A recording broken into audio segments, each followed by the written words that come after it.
이런 재미있는 우화가 있습니다.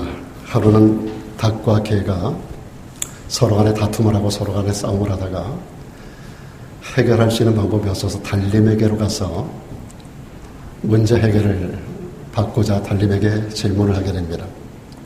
그들은 서로 간에 싸우는 내용이 어떤 건가 하면 닭이 먼저 말하기를 이 개는 짖는 것이 본업인데 요즘은 통 짖지를 않습니다 라고 고발을 합니다.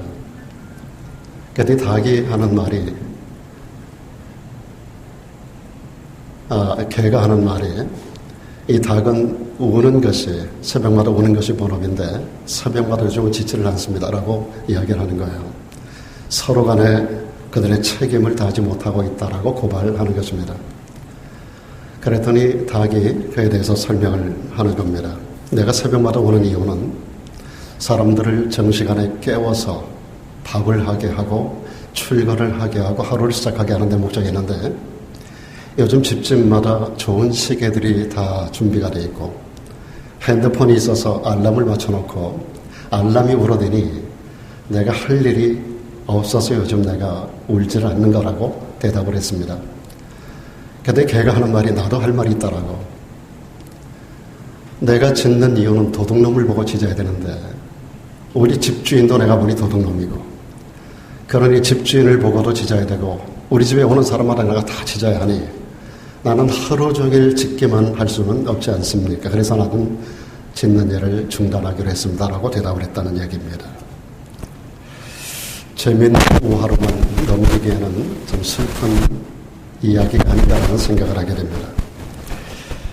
제8계명 도적질하지 말라고 하는 이 말씀 앞에서 혹 여러분들은 이런 생각을 해볼 겁니다. 나는 태어나서 지금까지 별로 도둑질 해본 적이 기억이 안 난다라고.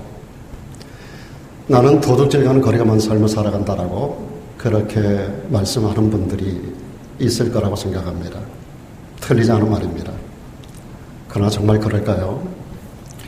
도둑질에 대한 성경적 개념을 우리가 좀 생각해 볼 필요가 있겠습니다. 그래서 지난 주간에 우리가 함께 이 도적질이라고 하는 주제를 가지고 말씀을 나눴습니다만은 특별히 오늘 시간에 여러분에게 좀 다른 각도에서 도둑질에 대한 정의 그리고 도둑질에 관련된 부분들을 우리가 좀 더 생각을 해보겠습니다.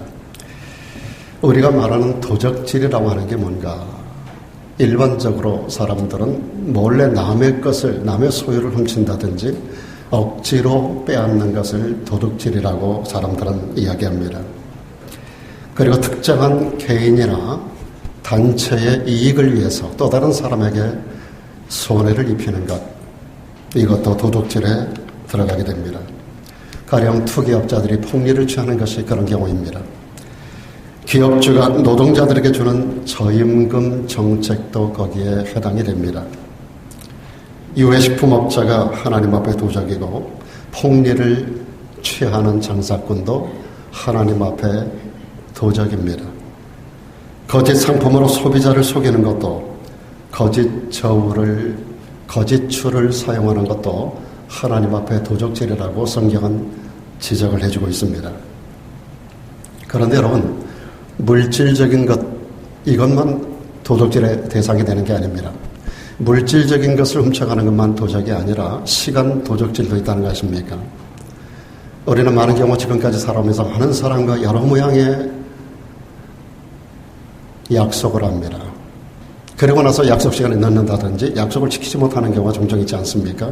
이 모든 것도 상대방의 시간을 우리가 빼앗는 도둑질의 범주에 들어간다라고 하는 것입니다. 뿐만 아니라 하나님의 것을 도적질하는 경우도 있습니다. 구약성경 말라기 3장 가운데 보면 이렇게 말씀하고 있습니다. 사람이 어찌 하나님의 것을 도적질하겠느냐. 하나님의 것을 사람이 도적질하는 경우가 있다라고 하는 것입니다. 그러나 너희는 나의 것을 도적질하고도 말하기를 우리가 어떻게 주의 것을 도적질하였나이까 하도다. 이는 곧 11조와 헌물을 가리키는 것이라고 말씀하고 있습니다.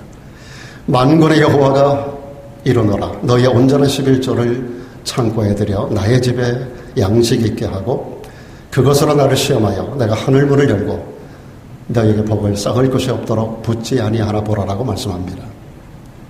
우리 하나님께서 이스라엘 백성들을 부욕해 하는 능을 주셨습니다.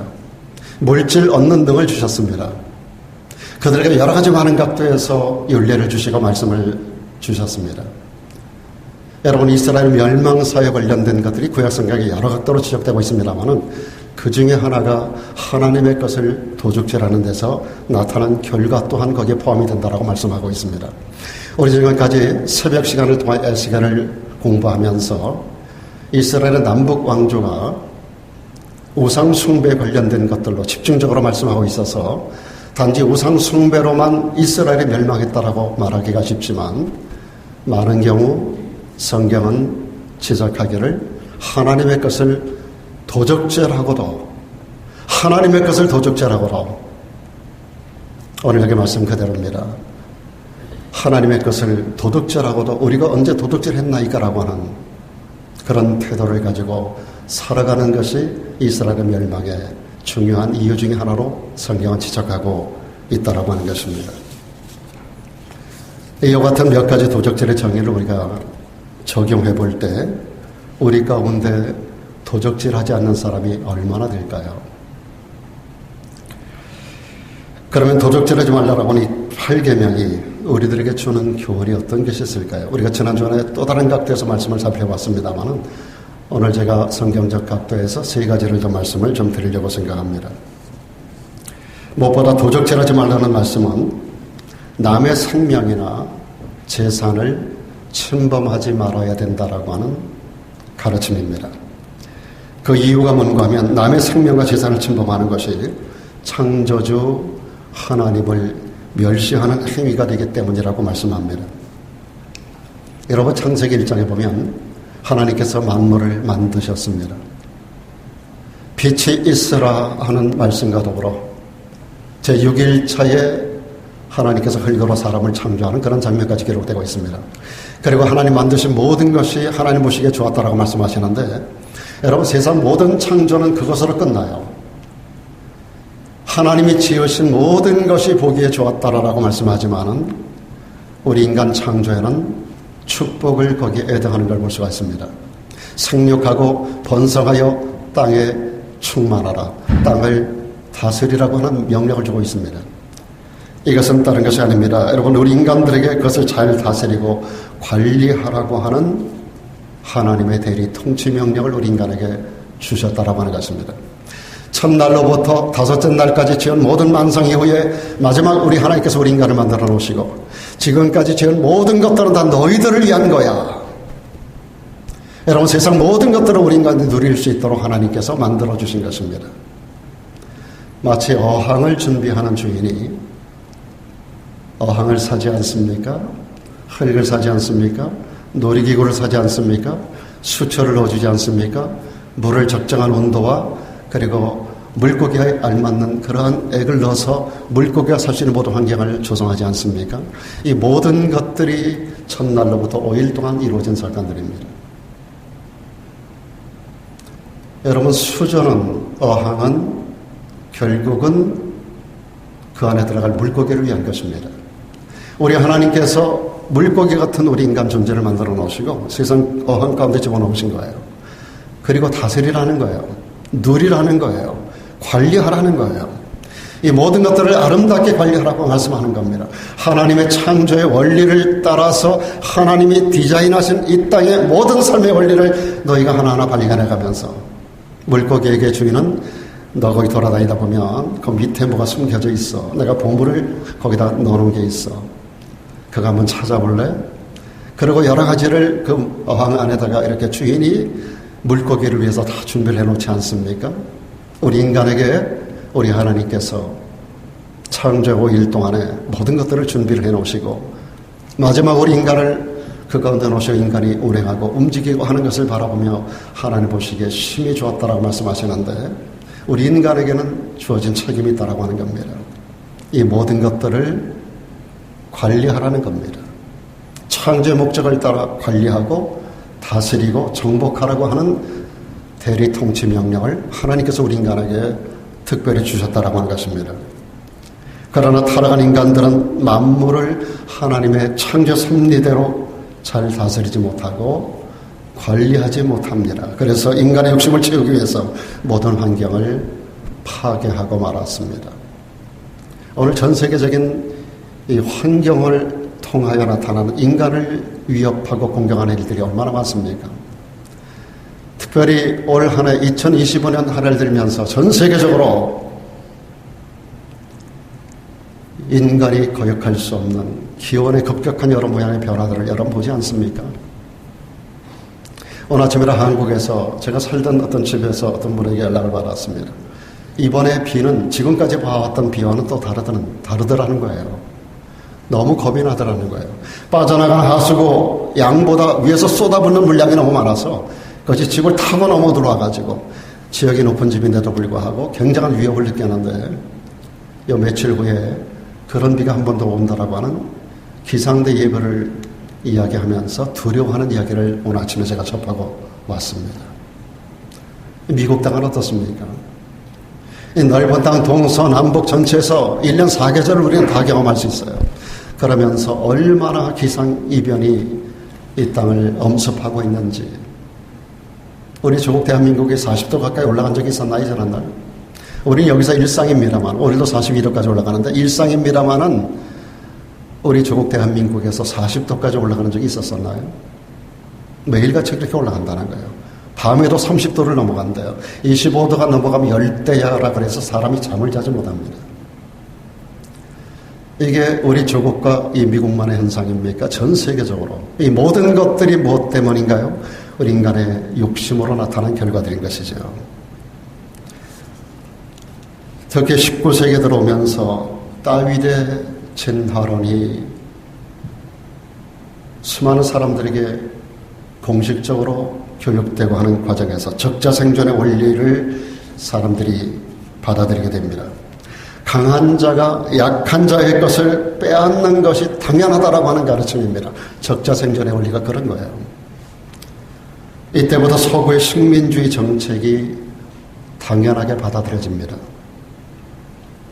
그리고 나서 사람들은 약육강식의 생활 원리를 오늘날까지 적용하면서 국가 간의 전쟁이 중단되지 않고 지금도 일어나고 있는 것입니다.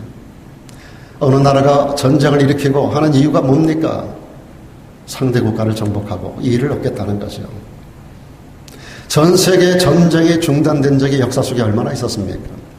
이 약육강식의 원리가 공식화되면서 이걸 일반적인 원리로 받아들이면서 이와 같은 결과들이 나타나게 되는 겁니다.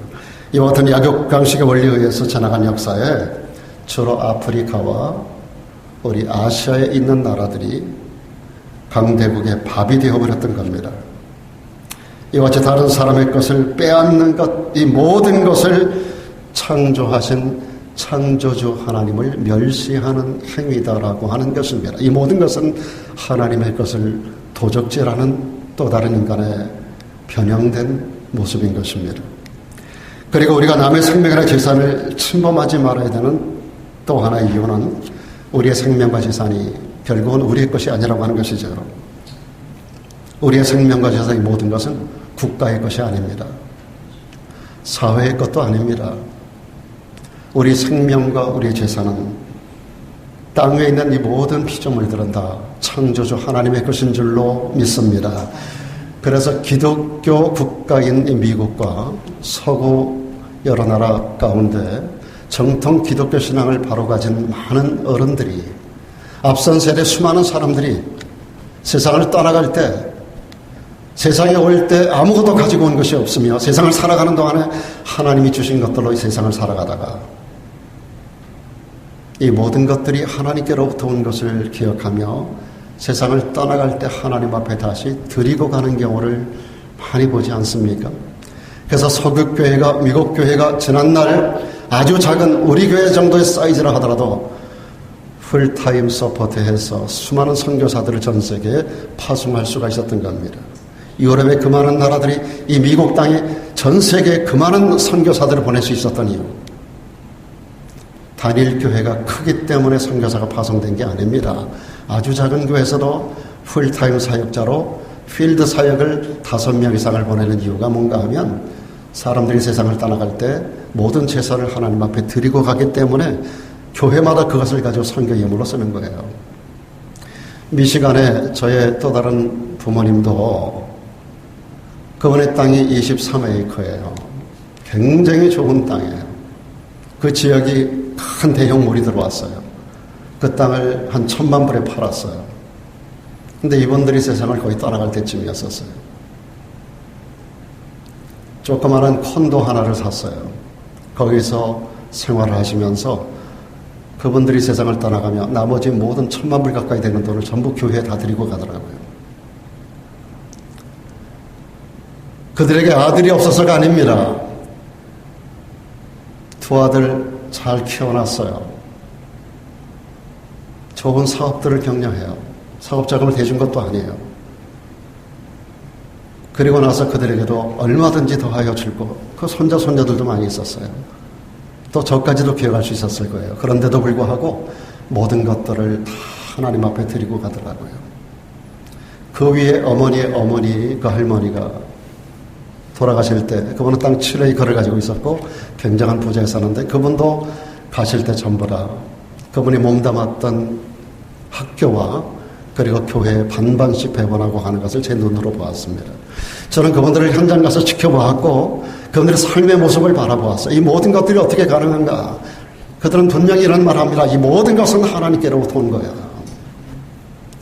내가 이 땅을 살아가며 넉넉하게 살아왔었던 지난 7, 80년 동안에 그것으로 하나님께 감사하고 이건 자손들에게 물려갈 것이 아니며 이것은 하나님 앞에 다시 드려야 할 거야. 그리고 가는 모습을 제가 보았습니다. 우리는 단지 하나님께 이 생명과 재산을 위탁받은 청직이라는 사실을 잊어서는 안 됩니다. 결국 우리는 모든 소유로 하나님의 영광을 위하여 그리고 다른 사람의 유익을 위하여 우리에게 주신 모든 생명과 모든 재산은 하나님의 것이라는 사실을 기억하며 이 모든 것으로 하나님의 영광을 위하여 그리고 영혼들을 위하여 생명에 관심을 가지신 하나님의 관심 가운데 이 모든 것들이 드려지기를 원하시는 주님의 섭리가 있다는 거 우리는 잊어서는 안 됩니다. 우리는 나의 생명과 재산을 살아있는 동안은 잘 관리해야 하지만 남의 생명도 존중히 여기고 남의 재산도 소중히 여기고 침범하는 일이 있어서는 안 된다라는 가르침이 제8계명의 가르침인 것입니다. 도적질하지 말라는 제8계명이 주는 또 하나의 교훈은 용서와 보상의 문제를 가르치는 것입니다. 여러분 누가복음 19장을 보면 여러분 잘 아시는 세리장 삭개오에 대한 이야기가 나오죠. 구름 관중을 몰고 가는 주님께로 가까이 갈 수 없어서 멀리서 키가 작은 삭개오 군중들을 뚫고 주님께로 나가고 싶지만 그런 역량이 부족했던 삭개오 그는 나무 위로 올라가는 걸 선택했습니다. 소위 뽕나무 위로 올라가서 주님을 내려다보는데 수많은 군중이 주님을 둘러싸고 있는 거예요. 지금까지 주님의 얼굴을 단 한 번도 본 적이 없었어요. 파필러하여 세상 모든 사람들에게 알려진 그분을 꼭 뵙고 싶었었는데 이렇게라도 멀리서 바라봤던 이 삭개오에게 놀라운 사건이 벌어졌어요. 주님이 그 많은 군중을 해치고 자기에게 다가오시는 거예요. 뽕나무 앞에 멈춰 서시더니 주님께서 위에 있는 그를 향하여 삭개오에 내려오라라고 말씀하십니다. 한 번도 통성명 해본 적이 없어요. 저가 삭개오입니다라고 한 번도 주님에게 소개해 본 적이 없어요. 그런데 자기 이름을 어떻게 알았으며 그 많은 관중들 아닌 자기에게 당신의 시선이 꽂힌 거예요.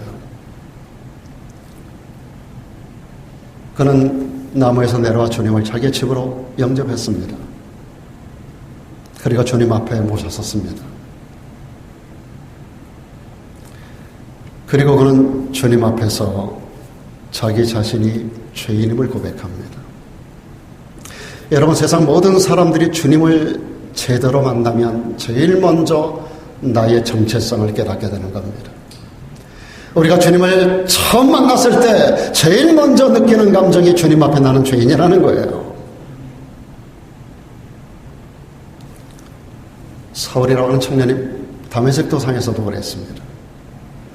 베드로도 마찬가지입니다. 여러분 누가복음 5장에 보면 베드로가 갈릴리 바다에서 밤이 맞도록 수고하여 한 마리로 고기를 못 잡은 실패한 그물을 정리하는 가운데 주님께서 수많은 군중을 이끌고 찾아오셨어요. 무가에 서신 주님의 관심은 그날의 베드로에게 있었어요. 주님은 세상 수많은 사람 가운데 특별히 관심을 가지는 대상이 있어요. 오늘 주님은 세상 모든 교회가 이 시간에 예배를 드린다 하더라도 라레도 한인교회에 관심 갖고 찾아오시는 줄로 믿습니다. 여기 앉아계신 여러분에게 관심 갖고 찾아오셔서 여러분 개인을 만나고 부르고 있는 줄로 믿으시길 바랍니다. 자, 우리 주님께서 베드로에게 관심을 가졌어요. 배를 빌리라. 배에 올라타셨어요. 좀 띄워라. 띄웠어요. 주님은 돌아서 당신을 따라온 수많은 군중을 향하여 말씀을 증거하시고 베드로를 향해 말씀하십니다. 깊은 데로 가라. 그물을 던져라. 그리고 고기를 잡으라. 베드로가 지금까지 있었던 일련의 모든 것들을 전부 지켜보고 주님의 말씀을 청정하는 가운데 이분이 그냥 여자분이 아니라는 사실을 깨닫기는 했어요. 그러나 그가 말하는 주님의 대상은 아니었었어요. 특별한 분이라고는 생각이 됐지만 주님께 말씀드립니다. 주님, 제가 밤이 맞도록 수고를 하였으되 잡은 것이 없습니다. 이 갈릴리 바다는 제가 태어나서 성장하여 손바닥 들여다보고 시간대를 따라서 가장 고기가 많이 잡히는 시간대, 그 시간에 내가 갈릴리 어부로서 이곳에 가서 밤새도록 투망하였지만 한 마리 고기도 잡지 못하겠습니다. 그리고 이 시간대는 물고기들이 해가 뜸으로 다 수면 아래로 내려가 숨는 시간이기 때문에 헛그물질하는 것을 제가 압니다. 그러나 주의 말씀에 의지하여 내가 그물을 내리리이다. 그리고 그물을 던집니다. 여러분 낚시해 보신 분 다 아시겠습니다만 이게 벌써 손맛이라는 게 있잖아요. 그 물고기 한 마리만 물어도 사이즈에 따라서 이렇게 느껴지는 전율이 달라요. 성경은 이렇게 기록하고 있습니다. 잡힌 물고기가 너무 많아서 그물이 끝이 젖어가더라 그랬어요. 그래서 옆에 있는 친구의 배를 오라 하여 두 배에 나누어 실으니 두 배가 잠기게 되었다라고 말씀합니다. 단 한 번의 투척으로, 한 번의 투망질로 두 배에 나눠서 담고 이것이 배가 가라앉을 정도로 그물이 찢어져 갈 정도로 많이 잡혔습니다. 베드로 생애 가운데 이런 사건이 두 번 체험됩니다. 주님 부활하신 이후에 갈릴리 호수에 찾아오신 주님께서 똑같은 명령 가운데 똑같은 153마리 잡는 사건도 기록되고 있습니다. anyway, 중요한 것은 오늘 처음 주님을 만났던 베드로가 그 현장 가운데 주님 앞에 그 자리에서 엎드러집니다. 그리고 그가 했던 말입니다. 주여 나를 떠나소서 나는 죄인이로소이다. 예수님이 이 시간까지 베드로의 죄를 지적한 것이 아니에요. 베드로와 지금 나눈 얘기가 전부 다입니다. 이게 전체 이야기예요. 그런데도 베드로는 그 주님 앞에 섰을 때 그분이 누구라는 사실을 깨달았을 때 그분 앞에 상대적인 인간으로서는 아니었더니 그의 정체성을 그는 깨달았던 거예요. 당신은 주님이고 나는 그 발 앞에 무능한 죄인입니다. 여러분 저도 그랬습니다. 여러분도 마찬가지일 겁니다. 주님을 만나는 사람은 누구를 만나라고? 내가 죄인인 걸 깨닫는 거예요. 여기서부터 신앙의 걸음이 시작이 됩니다. 여기서 구원의 역사가 시작이 됩니다.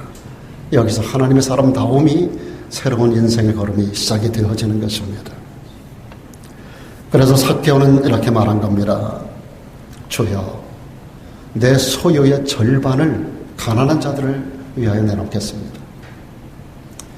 그리고 만일 네 것을 토색한 일이 생각나는 게 있으면 이 토색이라는 말이 억울하게 강탈한다는 뜻이에요. 남의 것을 억지로 빼앗는다는 거예요. 이게 도둑질이에요. 그런 세례장으로서 로마의 명령을 받아 한 사람당 예를 들어서 한 세겔씩을 거두라 하면 이게 문서화되고 공시화가 되지 않았기 때문에 세리들만 아는 비밀이에요.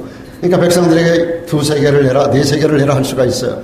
로마에 1세겔을 보내고 나머지는 다 자기 주머니 착봉하는 거예요.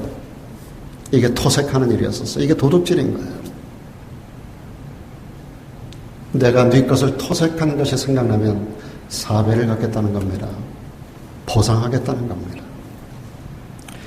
출애굽기 22장 1절에 하나님께서 율법 가운데 이런 말씀 주셨어요. 사람이 소나 양을 도적질하여 잡거나 팔게 되는 경우, 도적질했을 경우 그는 소 하나에 소 5으로 갚고 양 하나에 양 4으로 갚을지니라.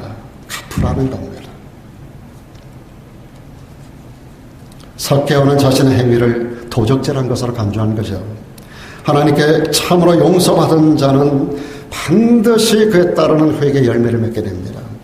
회개는 입술로만의 회개가 아닙니다.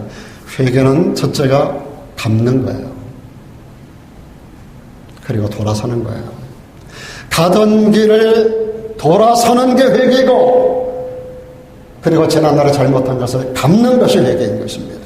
그것까지 해야 하나님이 인정하는 회개가 되는 거예요.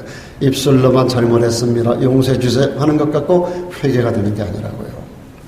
오늘 저 여러분들은 가는 길이 돌아선 줄로 믿습니다. 또한 돌아서야 할 줄로 믿습니다. 그리고 잘못된 것을 갚아야 합니다. 지금 삭개오, 그는 주님 앞에 서서 단순히 내가 죄인입니다라고 말한 게 아니에요. 갚겠습니다. 5배로 4배로 율법이 정한 규정대로 제가 갚겠습니다. 오늘 우리는 혹시 어떤 것에서든지 종류는 다르고 모양은 다르고 환경은 다르고 형편은 다르고 대상은 다르지만 그럼에도 불구하고 우리가 어떤 부분에 하나님 앞에서 사람 앞에서 도적질한 것이 혹여 생각이 난다면 이 2번에 걸쳐서 하나님께서 제8계명 도적질하지 말라고 하는 말씀을 이렇게 우리들에게 들을 수 있는 기회를 주셨다라고 할 때 오늘 우리에게 뭔가 하나님이 지적하고 있는 게 있지 않을까 싶어요. 저는 먼저 입술의 회개, 그리고 삶의 회개가 갚는 것으로 따라오기를 주의 이름으로 축원합니다. 세 번째로 도적질하지 말라는 제8계명이 우리에게 주는 또 하나의 교훈이 있습니다. 그것은 책임을 다하는 자가 되라고 하는 교훈입니다. 우리가 잘 아는 선한 사마리아 사람의 비유 있지요. 누가복음 10장에 기록되고 있는데요. 예수님께서 사마리아 사람의 비유를 하셨어요. 어떤 사람이 예루살렘에서 여리고로 내려가다가 중간에 강도를 만났다는 거예요. 강도에게 있는 거 다 빼앗기고 얻어맞아가지고 거반 죽게 되었어요. 온몸에 피가 흐르는 상황입니다. 나비에두면 죽을 수밖에 없는 상황. 그 앞에 제사장 하나가 지나가는데 보고도 피하여, 보고도 못 본 채 하고 지나가고 말아요. 그리고 나서 레위인 하나가 또 지나갑니다. 여러분, 레위 지파 사람들이 무슨 일을 하는 사람들이에요? 다 주의 일을 하는 사람들 아니에요? 제사장이 그 중에서도 뽑힌 사람들 아니에요? 근데 레위인도 보고도 피하여 못 본 채 지나가고 말았어요. 세 번째 인물이 등장합니다. 이스라엘 백성들이 전부 개취급하는 사람, 사마리아 사람 하나가 지나가는. 오늘 우리는 그를 굿 서메리탄이라고 말합니다만은 실제로는 이스라엘 백성들에게 개취급당하는 사람이에요. 유대인들에게. 그런 장사하는 사람입니다. 자기 짐승을 타고 내려가다가 그 강도 많은 사람을 봐요. 보고 지체하지 않습니다. 내립니다. 기름을 붓고 포도주를 붓고 상처를 싸매고 자기 자가용, 자기 짐승에다 올려 태웁니다. 자기는 그 짐승을 끌고 주막으로 가서, 그게 끝난 게 아니에요. 밤새도록 그를 돌보아줍니다. 이제 그는 가야 할 길을 가야 돼요. 거기서 끝나지 않아요. 주인에게 2데나리온을 주면서 내가 돌아올 때 부비가 더 들면 갚겠으니 이 사람을 돌봐 주십시오. 끝까지 책임지는 모습으로 그는 떠나갔다가, 돌아오는 이야기까지 성경에 나오지 않지만 주님은 거기까지 말씀하시면서 묻습니다. 네 생각은 이 사람들 중에 누가 너의 이웃이냐? 그때 누구라고 대답했을까요? 사마리아 사람입니다라고 대답합니다. 율법사의 질문에 율법사가 대답하는 겁니다. 율법사가 질문하고 율법사에게 비유로 말씀하고 율법사에 질문하는 겁니다. 네 생각에는 누가 너의 이웃이냐? 예, 사마리아 사람입니다. 그때 누가복음 10장 37절에 예수께서 위대한 선언을 합니다. 가서 너도 이와 같이 하라. 가서 너도 아는 것으로 끝나지 말고, 그런 이야기가 있었대. 아는 것으로 끝나지 말고 너도 그렇게 살아야 돼. 가서 너도 그렇게 해. 우리 주변에는 우리의 도움을 필요로 하는 여러 모양의 강도 만난 사람들이 있습니다. 특별히 영적으로 강도 만나 죽어가는, 그래서 그 상태로 내버려두면 죽어 지옥을 피할 수 없는 사람들이 우리 주변에는 너무나 많아요. 너무나. 여러분들은 영혼들을 바라보고 사람들을 바라보면 무엇을 바라보는지 모르겠어요. 외모를 봅니까? 머리 스타일을 봅니까? 아니면 외모 어떤 모습을 봅니까?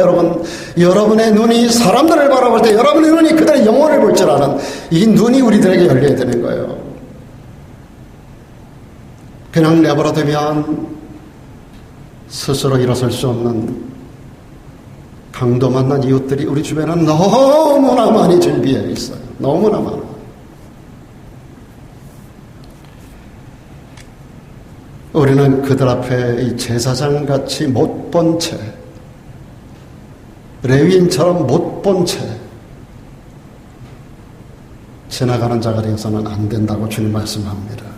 가능한 일으켜줘야 하고, 상처를 싸매줘야 하고, 치료해줘야 하고, 그를 건지는 일에 우리의 역량을 드릴 수 있어야 됩니다.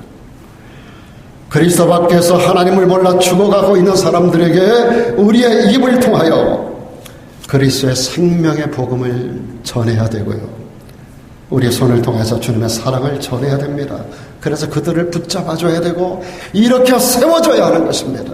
이것이 주님이 우리들에게 주시는 성도의 사명입니다. 이것은 목사에게 주신 사명만이 아니라, 전도자들에게만 주신 사명이 아니라 모든 성도에게 주어지는 사명이, 너희는 가서 모든 족속에게 제자를 삼아 아버지와 아들과 성령의 이름으로 침례를 주고 내가 너에게 분부한 모든 것 가르치고 지키게 하라고 말씀하셨어요. 너희는 때를 얻든지 못 얻든지. 오늘 우리들에게 주님께서 명령하는 이 모든 그 너희는이라는 개념은 모든 그리스도인들을 말씀하는 거예요. 또한 우리 크리스천들의 삶은 교회와 떼어 생각할 수 없습니다. 그렇죠? 하나님께서는 우리에게 각양 은사를 주셨어요. 능력을 주셨어요. 귀한 책임들을 맡겨주셨어요. 우리는 많은 경우 하나님 앞에 성령의 은사를 구합니다. 하나님 저에게도 이런 은사를 주세요. 누가 어떤 방언을 하니까, 누가 어떤 예언을 하니까, 누가 어떤 병 고치는 은사가 있으니까, 누가 어떤 능력과 은혜를 받았으니까 내게도 그런 은사를, 능력을 달라고 하나님 앞에 구하는데 무엇을 위한 것인지를 분명히 아셔야 돼요. 이게 무엇을 위한 것인가? Is it for what? 무엇인가? 너 무엇을 위해서 구하는 것인가를 주님을 묻는 거예요. 성경은 이 모든 것이 봉사를 위함이라고 말씀하고 있어요. 우리의 유익이 위함이 아닙니다. 나를 위한 게 아니에요. 우리에게 은사를 주고 능력을 주시고 그리고 각종 하나님의 은혜를 주시고 모든 걸 주시는 이유는 다른 게 아니에요. 너를 위한 게 아니라 봉사를 위함이라고. 하나님께서 여러분에게 많은 것들을 더하여 주기를 주님의 이름으로 축원합니다. 이 모든 것들을 주의 영광을 위하여, 특별히 교회를 위하여 여러분 쏟으셔야 돼요.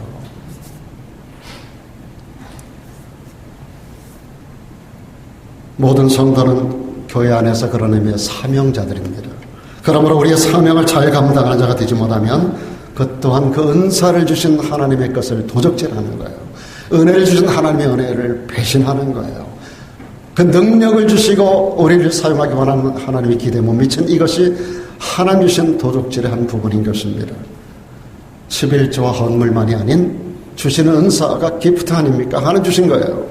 그렇다면 이것을 우리가 활용하여 봉사에 쓰임받지 못한다면 그 일이 어떤 일이라도 괜찮아요. 꽃꽂이가 됐든 주방일이 됐든 여러분들이 봉사하는 어떤 일이 됐든 눈에 보이는 대로, 여러분 하나님께서 우리에게 원하는 것은 네 눈에 보이는 대로예요. 왜 이건 목사가 안 해놨어? 아무개 집사는 왜 이거 보고 지나가가 아니라 내 눈에 보이는 것은 내게 주신 사명이에요. 왜 저거 안 집었어? 지저분하게. 그게 내 눈에 보이는 것은 나에게 하라는 거예요. 우리는 그렇게 해서 모든 일을 내가 솔선수범해서 행하는 모든 것들이 하나 주시는 사명들이라는 걸 일어나셔야 돼요. 그뿐 아니라 우리는 모든 관계성 안에서 각양의 책임들을 가지고 살아갑니다. 남편은 남편의 책임이 있어요. 이거 잘 감당해야 돼요. 우리가 남성들 같으면 됩니다. 할렐루야. 아내는 아내의 책임이 있어요. 자녀는 자녀들의 책임이 있고 부모는 부모의 책임이 있는 거예요. 인플로이는 인플로이의 책임이 있고 인플로이어는 그들대로의 책임이 있는 거예요. 교회 목사는 목사의 책임이 있고 집사는 집사의 책임이 있고 권사는 권사의 책임이 있고 성도 각자에는 모두에게 그 나름의 책임이 있다라는 거예요. 이웃에 대한 책임이 있는가 하면 하나님 앞에서의 책임이 우리에게 있어요. 우리가 어떤 위치에 있든지 그 모든 위치에서 맡겨진 책임을 다하는 자가 되어야 된다. 이것이 바로 팔계명이 우리들에게 주는 마지막 교훈입니다. 내용을 정리하겠습니다. 예수님을 만나기 전에 삭개오처럼 하나님의 것과 사람의 것을 도적질해서 잘 살기보다는 차라리 가난하게 살아도 하나님의 인정을 받고 하나님 사랑과 은혜를 누리고 살아가는 거룩한 가난, 이 거룩한 가난이 축복인 줄로 믿습니다. 도적질한 부여로 황금마차를 타기보다는 정직한 길을 걷는 가난한 길, 이것이 바로 하나님 앞에 옳은 길입니다. 저는 1993년도 LA를 방문했다가 92년도 4.29 폭동 때 일어난 현장을 1년이 지난 다음이지만 제가 보았어요. 한국서 목회할 때인데 1993년도 1년이 지났는데도 제가 7월 달에 들어왔거든요. 93년도 처음에 미국 여행을 하러 왔어요. 근데 92년 4.29 때 폭동이 있었던 게 1년하고도 한 3개월 정도가 지난 다음이었어요. 근데 LA 한인타운, 특별히 그 상가들이 처참하게 망가져 있고 도로는 깨끗하게 치워졌지만 상가들이 처절하게 불탄 상태로 있는 것을 전 참 많이 보았습니다. 92년 4.29 폭동 때 제가 한국에서 텔레비전을 보면서 한 특별한 장면을 제가 봤던 것이 저는 여전히 잊혀지지가 않아. 이 주제를 이야기할 때는. 물론 한인들 상가만 강탈당한 것이 아니지만 특별히 그 한인들 상가가 집중적으로 타겟이 돼가지고 엄청난 목표물이 돼서 있는 거 다 강탈을 당하지 않습니까?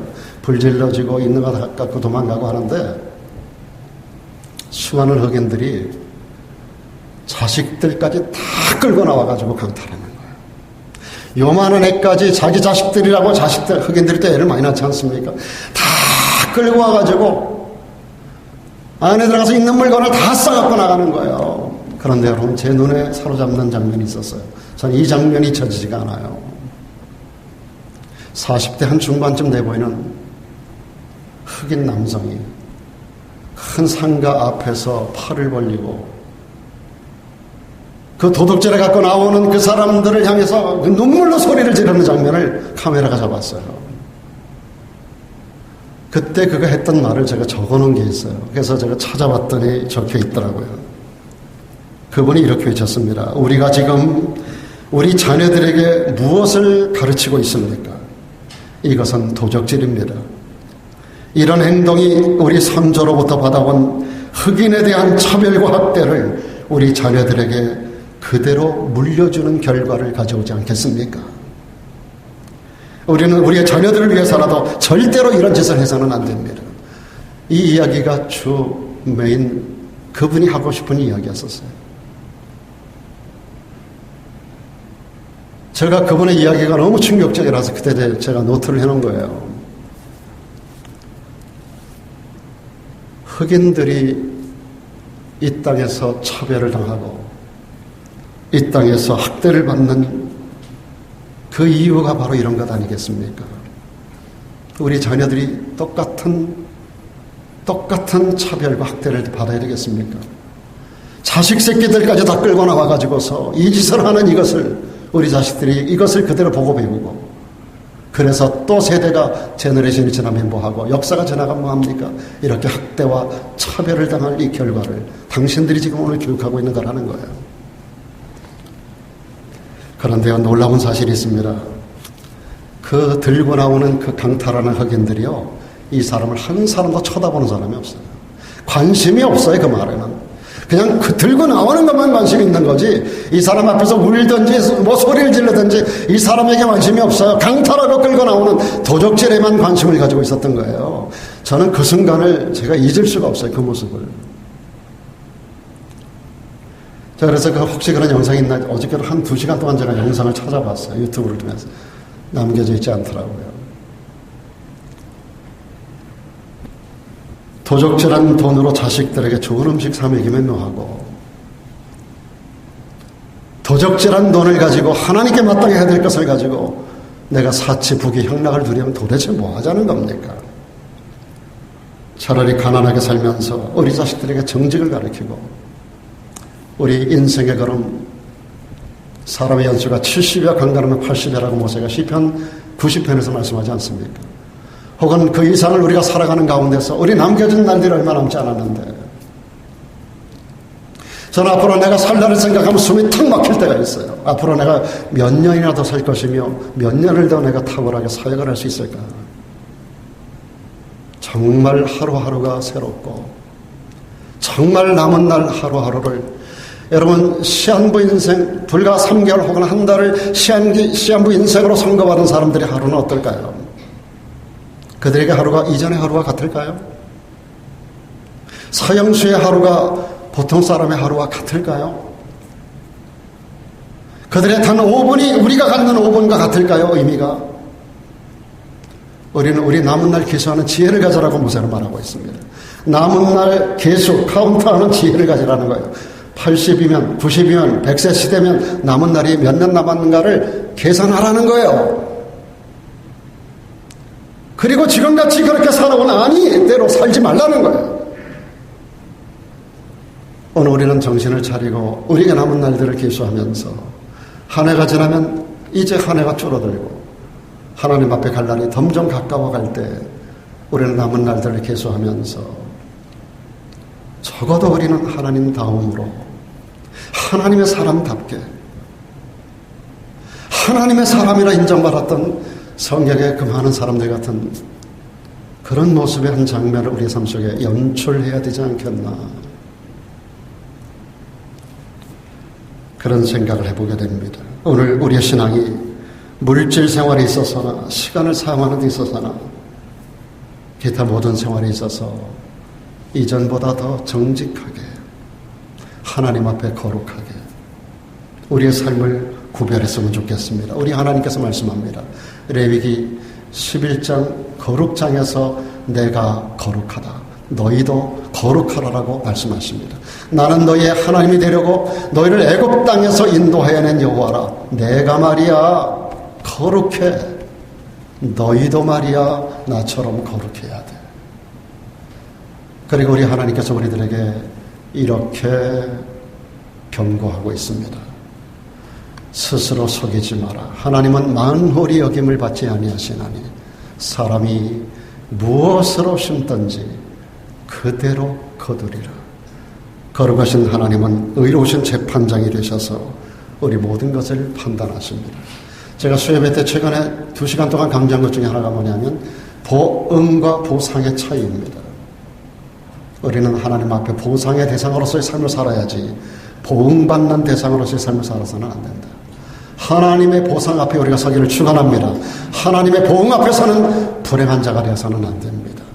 하나님 말씀합니다. 나는 말이야 너희들이 무엇으로 심든지 그대로 거두게 하는 거룩한 재판장이야. 여러분, 하나님을 두렵고 떨림으로 섬기라고 했습니다. 그렇다 우리가 하나님을 두려워만 해서는 안 돼요. 그분은 우리의 친정아버지 같은 분이에요. 여러분이 잘 되기를 원하고, 그래서 영혼이 잘 되고 범사가 잘 되고 강건하기를 원하셔요. 우리의 생명의 주인 되신 그분, 우리 영이 잘 되는 걸 원하시는 주님, 성도의 형통을 기뻐하시는 주님, 각양 좋은 은사와 선물들이 하나님께로부터, 하늘 하나님께로부터 우리에게 내려온다고 하시는, 하늘 복주기를 원하시는 그런 하나님, 그 하나님 앞에서 우리 남은 생애가 정말로 하나님의 복받기에 합당한 하나님의 사람들로 아름답게 삶을 만들어가기를 주의 이름으로 축원합니다. 기도하겠습니다.